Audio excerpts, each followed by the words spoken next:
జగదేక వీరుడైనటువంటి అర్జునుడు పాదపద్మాలకి అలాగే జగద్గురువైనటువంటి శ్రీకృష్ణ పరమాత్మ పాదపద్మాలకి నమస్కారం చేస్తూ సింహరాశి వారికి మరి ఉగాది 2025 సంవత్సరం నుండి మళ్ళీ వచ్చే ఉగాది 2026 సంవత్సరం వరకు సంపూర్ణ సంవత్సర ఫలితాలను ప్రొఫెసర్ డాక్టర్ ములపూడి సత్యనారాయణమూర్తిని నేను మీకు తెలియజేస్తున్నాను.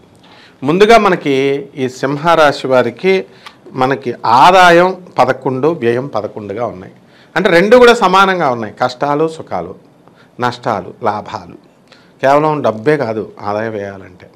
అలాగే రాజ్యపూజ్యం 3 అవమానం 6గా ఉంది. కాబట్టి మీరు ఎన్ని మంచి పనులు చేస్తారు, అందరికీ డొనేషన్లు ఇస్తారు, అందరినీ కూడా ఆదుకుంటారు పేదవాళ్ళందరినీ. అయినప్పటికీ కూడా మీరు మీ బంధువుల ఇళ్లలో ముఖ్యంగా మీ మరదల విషయాల్లో ఏళ్ళు పెట్టి అనవసరంగా అనర్హులైనటువంటి వాళ్ళ చేత మీరు మాటలు పడతారు. అంటే మీరు మంచి స్థాయిలో పై స్థాయిలో ఉంటారు, ఉండి వాళ్ళ కింద స్థాయిలో ఉన్నారు. మరి వాళ్ళకి పిల్లలు లేరనుకోండి, ఇప్పుడు మీకు పిల్లలు ఉన్నారు, వాళ్ళకి మేము అంత ఆస్తి లేదనుకోండి, మీకు ఆస్తి ఉంది, పెద్ద ఉద్యోగం మీకు ఉంది, మీరు ఎందుకు వెళ్ళాలి? మరి వాళ్ళ జోలికి వెళ్తారు. వాళ్ళు వెళ్ళినప్పుడు వాళ్ళు మీ వాల్యూ తెలియక మిమ్మల్ని ఏదో అంటారు, తర్వాత బాధపడతారు. ఈ విధంగా ఈ రాశి వారికి ఏమైందంటే అండి, ఈ శని ఉన్నాడు కదా, 8, 7 ఇళ్లల్లో మనకి లోహమూర్తిగా ఉన్నాడనమాట. అలాగే లోహమూర్తిగా ఉన్నప్పుడు మనకు పర్వాలేదు, తామ్రమూర్తిగా కూడా మనకి ప్రవర్తిస్తూ ఉంటాడు 8వ ఇంట్లో ఉన్నప్పుడు లోహమూర్తిగా. అలాగే గురుడు 11వ ఇంట్లో రజతమూర్తిగా ఉన్నాడు.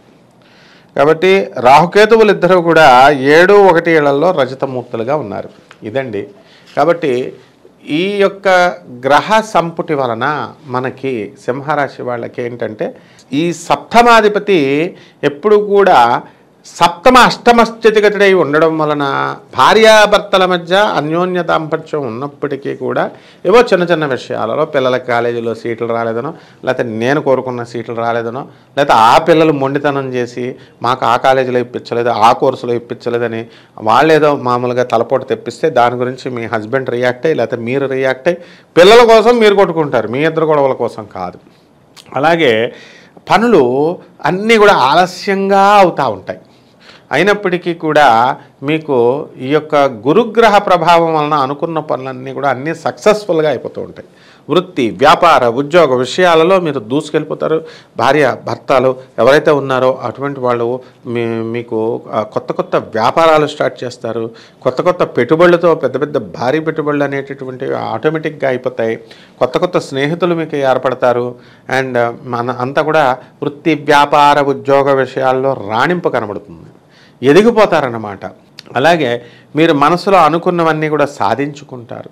అయితే జన్మంలో వచ్చినటువంటి కేతుగ్రహ ప్రభావం వలన వైరాగ్యం బాగా ఎక్కువ వస్తుంది, జ్ఞానం బాగా పెరుగుతుంది, కోపం బాగా పెరుగుతుంది. అందువలన ఖరీదైనటువంటి వస్తువుల దగ్గరికి మీ కోపం వచ్చినప్పుడు వెళ్ళకండి. వెళ్తే కనుక అవన్నీ కూడా పగలగొట్టేస్తారు. ఇక రైతుల దగ్గరికి వచ్చేసరికి రైతుల వ్యాపారాలు వంటి వ్యవసాయం చాలా అద్భుతంగా పండిస్తారు. అలాగే చక్కగా రేటు అనేటటువంటిది గిట్టుబాటు అవుతుంది. అయితే వితండవాదాలు చేస్తారు ఈ సంవత్సరం అంతా కూడా సింహరాశి వాళ్ళు. మామూలుగా మీరు సింహరాశి వాళ్ళు ఏంటంటే ఏదన్నా అడిగితే ఎవరన్నా మిమ్మల్ని రెచ్చగొట్టారనుకో మీరు ఈగో ఫీల్ అయిపోతారు. అలాంటిది వితండవాదాలు చేయరు. ఇప్పుడు వితండవాదాలు ప్రతి చిన్నదానికి కూడా చిన్నపిల్లలతో కూడా పెద్ద పెద్ద ఆర్గ్యుమెంట్స్ చేస్తూ ఉంటారు. దీనివల్ల తలపోట్లు మీకు మీరే తెచ్చుకుంటారు అనమాట. ఆవు పిల్లకి ఏ విధంగా అయితే మేతమేయమ్మా అని చెప్పేసి 1 ఎకరం పొలంలో వదిలేస్తే ఆ మెడలో అక్కడికి ఇక్కడికి తిరగకుండా మన కాలికి తగలకుండా మెడలో ఒక పెద్ద రాడ్ని పెడతాం కదా, కర్రని, అది కాళ్ళకేసేసుకుంటుంది ఆవు పిల్ల. అలా మీరు లేనిపోయిన సమస్యలు మీరే తెచ్చుకొని ఇరుక్కుపోతూ ఉంటారు. ఇక ఆక్వా సంబంధమైన వ్యాపారాలు, తర్వాత అగ్రికల్చరల్ ప్రొడక్ట్స్, ఆ తర్వాత పౌల్ట్రీసు, కొత్త కొత్త వ్యవసాయాల్లో కొత్త కొత్త పద్ధతుల్లో మీరు నేర్చుకుని చక్కగా చేస్తుంటారు. ఈ బిజినెస్లన్నీ కూడా రాణిస్తాయి. చేపల రొయ్యల చెరువులు కూడా బ్రహ్మాండంగా మీకు సింహరాశి వాళ్ళకి పండుతాయి. అండ్ ఈ సంవత్సరంలో మీరు విదేశాల్లో ఉన్నటువంటి వాళ్ళు ఇండియా తిరుగుతారు. అంటే దూరపు ప్రయాణాలు చేస్తారు. ఎక్కడోళ్ళు అక్కడ చేస్తారు, అక్కడ వాళ్ళు ఇక్కడ చేస్తారు. అలాగే విద్యార్థులు వచ్చేసరికి కాస్త ఫారిన్ అనేటటువంటివి ఛాన్సులు తగ్గిపోయినట్టుగా అనిపిస్తుంది, కానీ మామూలుగానే యథావిధిగా మీరు వెళ్ళడం అనేటటువంటివి జరుగుతాయి. గేసాలు అన్నీ కూడా మీకు రావడం జరుగుతాయి. అయితే ప్రైవేట్ ఉద్యోగస్తులు ఎవరైతే ఉన్నారో అటువంటి వాళ్ళు ఈ యొక్క విచిత్రం ఏంటంటే అంతకుముందు ట్రై చేస్తే రానటువంటి ఉద్యోగము ట్రంప్ వచ్చి అంతా టైట్ చేస్తే ఇప్పుడు మీరు సింహరాశి వాళ్ళు మీరు వెళ్ళడం విచిత్రం అనమాట. అంటే మీకు వేసాలు అంత ఈజీగా వస్తాయి. కాబట్టి ఏ విషయంలో కూడా మీరు బాధపడాల్సిన పని లేదు. అండ్ కళాకారులు, పంచాంగకర్తలు పుస్తకాల మీద పుస్తకాలు రాసేస్తారు, సాహిత్యం వాళ్ళు సన్మానాల మీద సన్మానాలు చేస్తారు. అలాగే జ్యోతిషం చెప్పుకోరా నాయన అంటే శ్రీరామచంద్రుడి వేషాలు వేసేసి రవీంద్ర భారతి లాంటి కళ్యాణ మండపంలో మిగతా కార్యక్రమాలు కూడా చేస్తారు మీరు. అంటే కళ మీద ఉన్నటువంటి ఆసక్తి అనేక రకమైనటువంటి అవకాశాలు ఇస్తాయి. పాకశాస్త్రము అంటే వంటలు వండుతారు, అవతల వాళ్ళు ఇళ్ళకెళ్తే తిన్నంగా ఉండరు. మీరు మేము చేస్తాం ఇది అని మీరే వదినా ఇది నేను చేస్తానని చెప్పేసి వెళ్ళి మీరు వండుతారనమాట. ఆడవాళ్ళైనా మగవాళ్ళైనా సింహరాశి వాళ్ళు. ఆ విధంగా ఆఫీసులో డ్యూటీ చేయరా నాయన అంటే మీరు ఏం చేస్తారు, వంటగదిలో దూరి వంటలు చేస్తూ ఉంటారు. వీలున్నంత వరకు ఉద్యోగాలలో చాలా స్ట్రిక్ట్గా చేసుకునేటటువంటి మీరు స్థాన చలనం కనబడుతుంది ఉద్యోగంలో. చాలామంది మరి ఈ సింహరాశి వాళ్ళు మీడియా రంగంలో ఉన్నటువంటి వాళ్ళకి కంపల్సరీ కనబడుతుంది, ఉద్యోగం మార్పు క్లియర్గా కనబడుతుంది. కాబట్టి ఈ రాజకీయ నాయకుల దగ్గరికి వచ్చేసరికి కాస్త మనశ్శాంతి లోపం అయినప్పటికీ కూడా మీరు చాలా చక్కగా చేసుకుంటారు.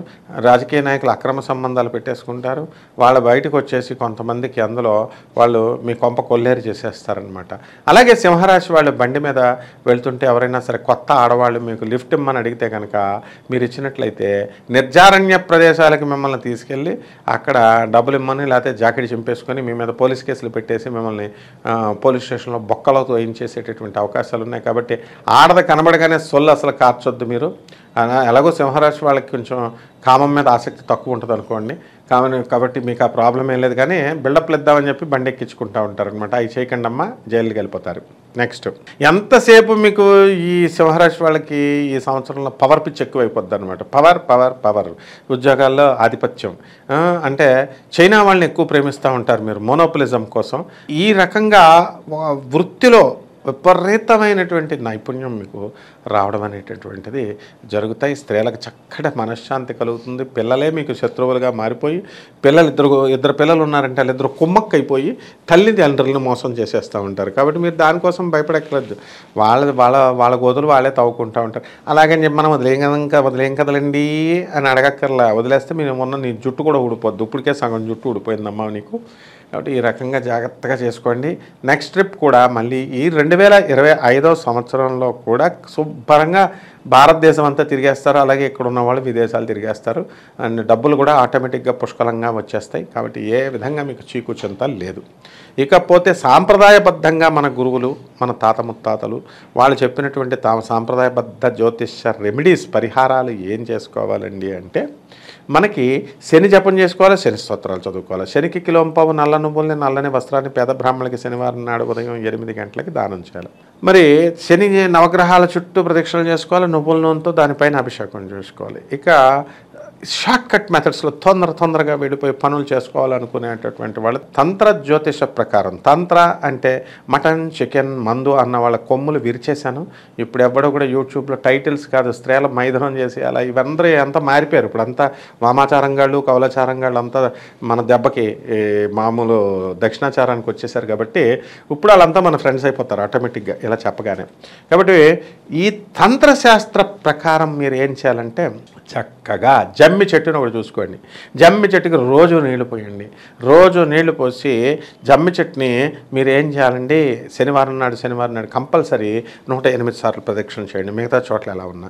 రావి చెట్టు దగ్గరికి వెళ్ళండి, ఆదివారం నాడు వెళ్ళండి. ఈ యొక్క మర్రి చెట్టు ఉంటుంది కదా, ఆ మర్రి చెట్టు ఓడల్ని కోసుకొని దేవుడి దగ్గర మర్రి ఆకులో పెట్టి దేవుడి దగ్గర పెట్టి 41 రోజులు పెట్టిన తర్వాత అది తీసి ఒక గుడ్డలో చుట్టుకొని దాన్ని మీ తల దగ్గర పెట్టి పడుకుంటే తెల్లవారుజామున స్టార్టింగ్ కోర్సులో ఏంటంటే గజ్జల సౌండ్ వినబడుతూ ఉంటుంది ఒక 10 రోజులు. భయపడకండి. తర్వాత మిమ్మల్ని టెస్టింగ్ చేసిన తర్వాత మిమ్మల్ని ఆ దేవత వటయక్షిణి అమ్మవారు మిమ్మల్ని పాస్ చేస్తుంది. అలాగే జాజి కాయ ఉంటుంది, అలాగే వక్కలు వేసుకుంటాం కదా వక్క కాయ. ఈ 2 కాయల్ని మీరు చక్కగా ఈ గుమ్మానికి కట్టుకోండి. గుమ్మానికి కట్టుకొని మీరు చక్కగా తెల్ల ఆవాలను తీసుకొని రోజు పూజించుకుంటూ మీ ఇంటి చుట్టూ వేసుకోండి.